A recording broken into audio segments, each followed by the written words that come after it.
श्री नारद जी बड़े ही तपस्वी और ज्ञानी ऋषि हुए, जिनके ज्ञान और तप की माता पार्वती भी प्रशंसक थी। तब ही एक दिन माता पार्वती श्री शिव से नारद मुनि के ज्ञान की तारीफ करने लगी। शिव ने पार्वती जी को बताया कि नारद बड़े ही ज्ञानी हैं, लेकिन किसी भी चीज का अहंकार अच्छा नहीं होता। एक बार नारद को इसी अहंकार के कारण बंदर बनना पड़ा था। यह सुनकर माता पार्वती को बहुत आश्चर्य हुआ। उन्होंने श्री शिव भगवान से पूरा कारण जानना चाहा। तब श्री शिव ने बतलाया, इस संसार में कोई कितना भी बड़ा ज्ञानी हो, लेकिन श्री हरि जो चाहते हैं वो उसे बनना ही पड़ता है। नारद को एक बार अपने इसी तप और बुद्धि का अहंकार हो गया था। इसलिए नारद को सबक सिखाने के लिए श्री विष्णु को एक युक्ति सूझी। हिमालय पर्वत में एक बड़ी पवित्र गुफा थी। उस गुफा के निकट ही गंगा जी बहती थी। वह परम पवित्र गुफा नारद जी को अत्यंत सुहावनी लगी। वहाँ के पर्वत, नदी और वन को देखकर उनके हृदय में श्री हरि विष्णु की भक्ति अत्यंत बलवीत हो उठी और वे वहीं बैठकर तपस्या में लीन हो गए। नारद मुनि की इस तपस्या से देवराज इंद्र भयभीत हो गए कि कहीं देवर्षि नारद अपने तप के बल से उनका स्वर्ग नहीं छीन ले। इंद्र ने नारद की तपस्या भंग करने के लिए कामदेव को उनके पास भेज दिया। वहां पहुंचकर कामदेव ने अपनी माया से बसंत ऋतु को उत्पन्न कर दिया। पेड़ और पत्ते, रंग बिरंगे फूल खिल गए, कोयले कूकने लगी और भौरे गुंजार करने लगे। कामअग्नि को भड़काने वाली शीतल मंद सुहावनी हवा चलने लगी। रंभा आदि अप्सराएं नाचने लगी, किंतु कामदेव की किसी भी माया का नारद मुनि पर कुछ भी प्रभाव नहीं पड़ा। तब कामदेव को डर सताने लगा कि कहीं नारद मुझे शाप ना दे दे। इसलिए उन्होंने श्री नारद से क्षमा मांगी। नारद मुनि को थोड़ा भी क्रोध नहीं आया और उन्होंने कामदेव को क्षमा कर दिया। कामदेव वापस अपने लोक में चले गए। कामदेव के चले जाने पर नारद मुनि के मन में अहंकार और घमंड हो गया कि मैंने कामदेव को जीत लिया। वहां से वे शिवजी के पास चले गए और उन्हें अपने कामदेव को हराने का हाल कह सुनाया। भगवान शिव समझ गए कि नारद को अहंकार हो गया है। शंकर जी ने सोचा कि यदि इनके अहंकार की बात विष्णु जी जान गए तो नारद के लिए अच्छा नहीं होगा। इसलिए उन्होंने नारद से कहा, तुमने जो बात मुझे बताई है उसे श्री हरि को मत बताना। नारद जी को शिव की यह बात अच्छी न लगी। उन्होंने सोचा कि आज तो मैंने कामदेव को हराया है और ये भी किसी को नहीं बताऊं। नारद जी क्षीर सागर पहुंच गए और शिवजी के मना करने के बाद भी सारी कथा उन्हें सुना दी। भगवान विष्णु समझ गए कि आज तो नारद को अहंकार ने घेर लिया है। अपने भक्त के अहंकार को वे सह नहीं पाते। इसलिए उन्होंने अपने मन में सोचा कि मैं ऐसा उपाय करूंगा कि नारद का घमंड भी दूर हो जाए और मेरी लीला भी चलती रहे।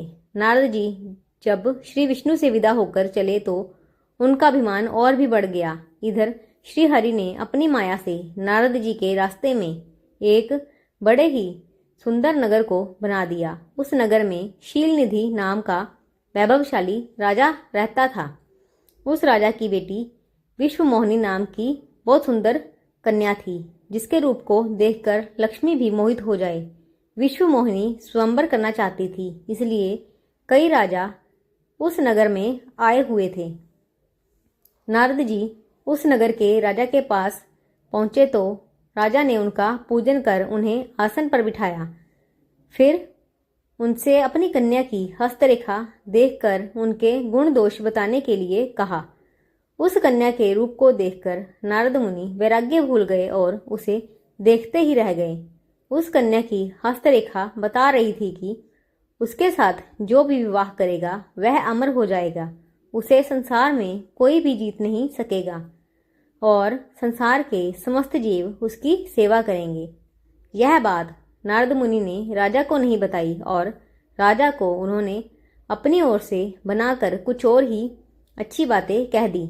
अब नारद जी ने सोचा कि कुछ ऐसा उपाय करना चाहिए कि यह कन्या मुझसे ही विवाह करे। ऐसा सोचकर नारद जी ने श्री हरि को याद किया और भगवान विष्णु उनके सामने प्रकट हो गए।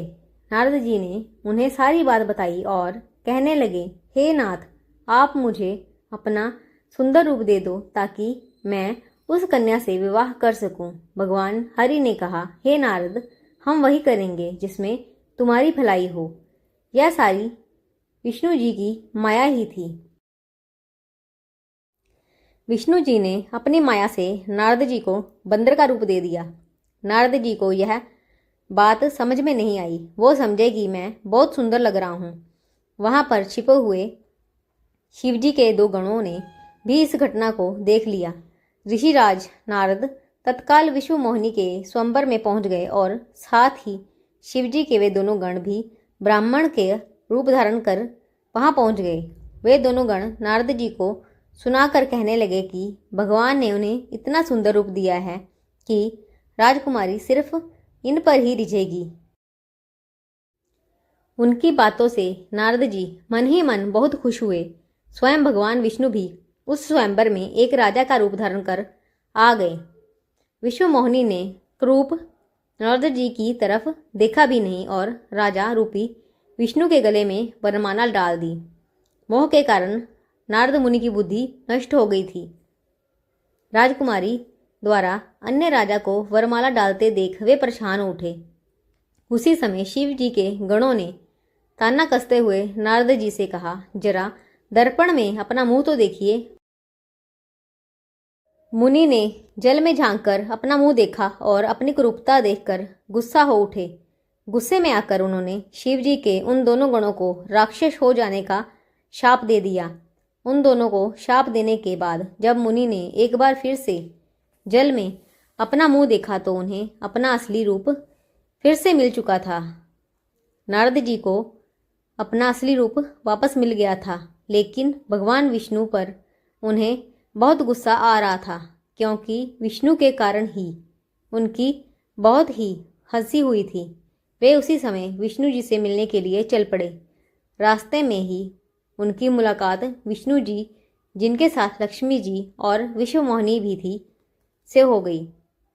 उन्हें देखते ही नारद जी ने कहा, आप दूसरों की खुशियां देख ही नहीं सकते। आपके भीतर तो ईर्ष्या और कपट ही भरा हुआ है।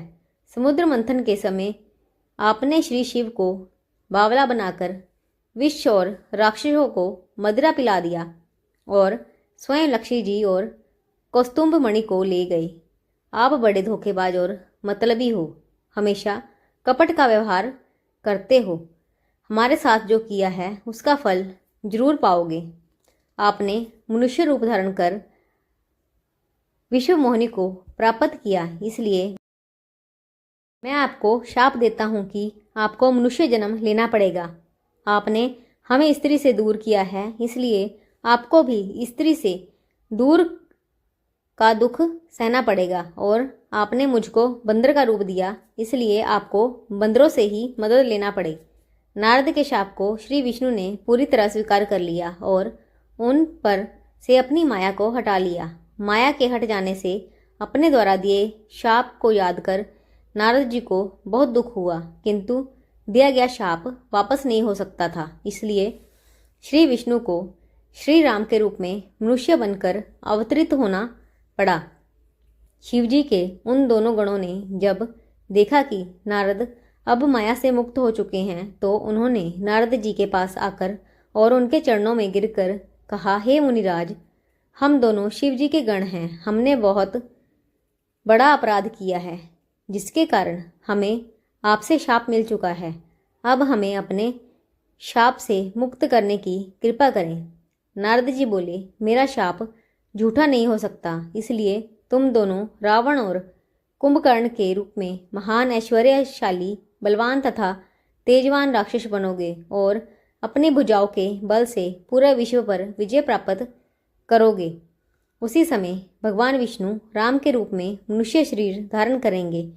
युद्ध में तुम दोनों उनके हाथों से मारे जाओगे और तुम्हारी मुक्ति हो जाएगी। ऐसी ही भक्तिपूर्ण कथाएं सुनने, देखने व पढ़ने के लिए जुड़े हमारे चैनल से अगर आपको कहानी पसंद आई तो चैनल को लाइक एंड सब्सक्राइब करना ना भूलें और कमेंट बॉक्स में बताएं आप अगली कौन सी कहानी सुनना पसंद करेंगे।